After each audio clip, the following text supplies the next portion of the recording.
ఎన్నికల్లో పోటీ చేస్తున్నాం, మాకు ఓటేయండి అని అడగడంలో తప్పులేదు. సమాజ్వాదీ ఒక పక్కన, బహుజన సమాజ్ పార్టీ మరొక వైపున, భారతీయ జనతా పార్టీ మరొక వైపున, కాంగ్రెస్ పార్టీ ఇంకొక వైపున. ఇదివరకు 4 పార్టీలు ఉండేది ఉత్తరప్రదేశ్. ఆ తర్వాత ఇప్పుడు Congress party, Samajwadi party joint అయినటువంటి నేపథ్యంలో మాయావతిని కూడా ప్రయత్నించినా ఆమె కలవనంది.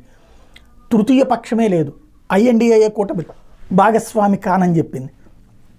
అలాంటి మాయావతి సంచలనాత్మకమైన ప్రకటన ఎన్నికల ముంగిట చేసిన ఎన్నికల మధ్యలో అనాలి. ముంగిట కూడా అనడానికి వీల్లేదు, ఎందుకంటే వివిధ దశల్లో ఎన్నికలు జరుగుతున్నాయి కాబట్టి. సమాజ్వాదీ పార్టీని ఓడించండి, వ్యతిరేకంగా ఓటెయ్యండి అన్నటువంటిది ఆమె పిలుపు. ఇది కీలకం. తప్పే ఉంది అంటాం మనం, కానీ అసలు లాజిక్ అక్కడే ఉంది. బీఎస్పీకి ఓటెయ్యండి అని అడగడంలో తప్పులేదు. సమాజ్వాదీని ఓడించి బీఎస్పీకి ఓటెయ్యండి అని.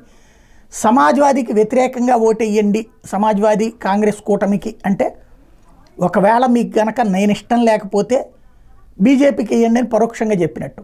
అదే ఇప్పుడు కీలకమైంది.